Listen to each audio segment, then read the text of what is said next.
Muraho neza, nitwa Vincent. Dukora ingendo za buri munsi, tukazikora mu binyabiziga bitabona, ibinyabiziga byakozwe n'abazungu. Iyo ushoje urugendo, uraruhuka. Hari n'ababa batabyitayeho, bakabona imodoka igenda, igaparika, bakavamo, bakajya mu byo bajyamo, bakongera bagataha ku mugoroba, ntacyo bitayeho. Ariko imodoka zikora impanuka, kandi impanuka ziteye ubwoba.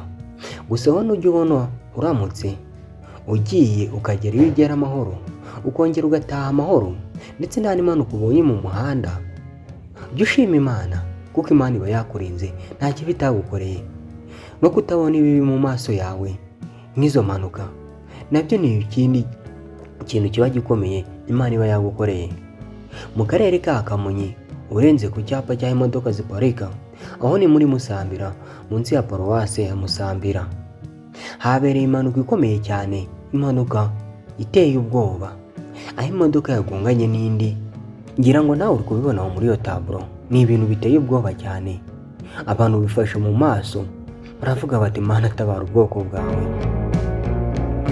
Kuri kubona hano muri iyo taburo rero, iyo ni impanuka iteye ubwoba cyane. Imodoka itwara abagenzi yo muri kampani ya LFDC yavaga mu mujyi wa Kigali, ihura n'imodoka yitwa Toyota Hilux Vigo yavaga mu karere ka Muhanga. Zirakubitana bikomeye cyane. Nyagasani Mana, kikoze Mana uzi kurinda. Ababibonye rero bavuga ko umushoferi utwara Vigo ntacyo yabaye, ariko abari mu modoka itwara abagenzi ya LTFC bo baje gukomereka, ariko byoroheje. Imana yakinze akaboko, ariko bose bahise bajyanwa kwa muganga ngo bajye kwitabwaho n'abaganga, barebe ko nta kibazo baba bagize gikomeye cyane. Umwe mu babonye iyi mpanuka iba, yabwiye ibinyamakuru ko iyi Vigo impamvu yakoze impanuka ikagonga iyi LTFC ari uko yari iri kwihuta cyane ku rugero ruhambaye, bikaba ari nabyo byatumye igonga rero iyi modoka yitwarira abagenzi yari iri kwihuta bihambaye cyane. Ibigonzi iyi modoka itwara abagenzi mu muhanda rwagati. Uyu mushoferi rero wavuga ngo kugira agonge iyi modoka yitwara abagenzi, imbere yari hari imodoka nyinshi ashaka kuzidepasa. Mu kuzidepasa rero abagonganye n'iyi modoka yari yitwariye abagenzi, ariko Imana yaje gukinga akaboko. Abagenzi bakomeretse, ariko ntabwo bikabije cyane, Imana yakinze akaboko. Duhora dukora ingendo za buri munsi rero, bamwe bakava mu rugo basenze, ati Mana ujye kundinda urugendo ngiye gukora mpaka ngeze iyo ngera, kandi no gutaha wongere undinde Mana. Ati kandi undinde ibyasa n'impanuka byose nabona mu muhanda. Hari undi ubyuka agafata igikapu cye akagenda atanasabye Imana ize kumurinda mu byo agiye gukora, mu mirimo agiyemo, mu ngendo ari bugende. Ibyo akabyirengagiza, ariko Imana ikarengaho ikamurinda, akagera iyo agera akongera agataha. Ariko hari ababa babisabye Imana bakagenda mu modoka impanuka ikaba, kandi babisabye. Ibyo byose Imana hari icyo ishaka kugira ngo itunyuzemo. Ikibanze ni ukumenya ko Imana iriho, ugasenga kandi ukayizera. Impanuka rero ziraba buri munsi mu mihanda igiye itandukanye, ariko abashoferi bahora bigishwa kwitwararika mu muhanda. Nubwo hari ababa birengaho, ntibitwararike, bakagendera ku ijisho rya polisi, amakamera ari mu muhanda. Mbese ibyo ngibyo akaba ari byo bagenderaho. Ibyo rero nibyo bituma impanuka zikomeza kuba. Mushoferi utwara, irinde impanuka zo mu muhanda.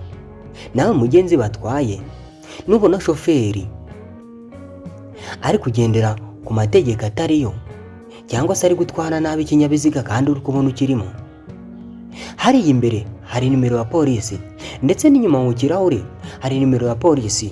Wayihamagara ukabwira ikibazo mufite. Imodoka itwawe n'umushoferi runaka, yanditseho purake ye n'iyi, ari kudutwara nabi kandi nabyo dushaka. Ariko ntabwo ari ngombwa ko uhamagara polisi. Shoferi wamubwira uko agomba kugutwara. uko muri mu modoka mwese aramutse abatwaye nabi mwamubwira muti shoferi gabanya feri ugende neza, cyangwa se ureke kwirirwa uradepasa imodoka kandi uri kubona turi no mu makoni. Ibyo byose ni uburenganzira bw'umugenzi uba wicaye hariya mu modoka. Ijambo uba urifite mugenzi, ntugatwarwe uko udashaka. Mu gihe rero mumubwiye akanga kumva, nibwo mwakitabaza iyo nimero iba iri aho mu modoka ndetse n'inyuma. Uburenganzira ni ubwanyu bagenzi, kugira iyo mugiye amahoro mubigizemo uruhare kandi. Ariko gusa ngo n'ubundi amaraso ari buve n'aba ari burare mu nda. Ubwo iyo biraba nyine biraba, mwagenda neza mwagenda nabi. Iyo wabyukanye umwaka uba wabyukanye, kandi iyo uri bupfe n'ubundi uba urapfa. Gusa kwirunda biruta kwivuza, niko umunyarwanda yivugiye ati mwirinde ibyabashira mu kaga. Bashoferi rero mutwara abagenzi kandi mutwara ibinyabiziga muhora mukoresha ingendo za buri munsi, mutware neza abagenzi. Yego tuba tugenda mu byuma bitabona, ariko kubw'Imana imodoka ikagenda ikagera iyo igiye amahoro, ikongera igahindura igasubira iyo yari ivuye n'ubundi amahoro. Ibyo ntitwabwira kubishimira Imana. Abagenzi rero babonye impanuka iba, uruhare runini rwatumye impanuka iba barushize kuri umushoferi utwaye Vigo, kuko niwe wari uri mu makosa. Yihutaga cyane kandi anadepasa imodoka, atanareba kure y'imodoka ziri imbere ye ngo abe yabasha kunyuraho. Yagonze, ariko kubw'amahirwe abantu yagonze ntabwo bakomeretse cyane bikabije, dore ko kugeza ubu ngubu ibitaro byatangaje ko bari koroherwa aho bari barwariye aba bagenzi bose. Tujye dushima Imana rero uko bukeye n'uko bwije, ariko tunashimira abashoferi badutwara neza bakatugeza iyo turagera amahoro. Gusa wowe mugenzi ugenda mu modoka, jya umenya gushima Imana, uyishimire kuko ikurinze ugeze iyo ugiye, kandi ikaba irongera inakanakurinda igihe uraba utashye. Hari ababa babyifuje ariko ntibabigereho kubw'amahirwe makeya, niko navuga, cyangwa se kubw'umunsi wabo waba wageze imodoka yaba iri bikora impanuka. Ariko ibyo byose ni ukubera Imana. Ngibyo rero ibiri kuvuga by'iyi mpanuka. Imodoka ya Vigo yagonze imodoka itwara abagenzi, gusa abagenzi bari barimo Imana ikaza kubarinda, bakaba bakomeretse byoroheje bitari cyane, ariko bose baje kujyanwa kwa muganga, bakaba bari kwitabwaho n'abaganga. Njye mubanye muri iki kiganiro nitwa Vincent. Kora subscribe niba utarayikora, kugira ngo ibiganiro tuzajye dukora bize bikugeraho mu ba mbere. Mugire ibihe byiza, ndabashimiye.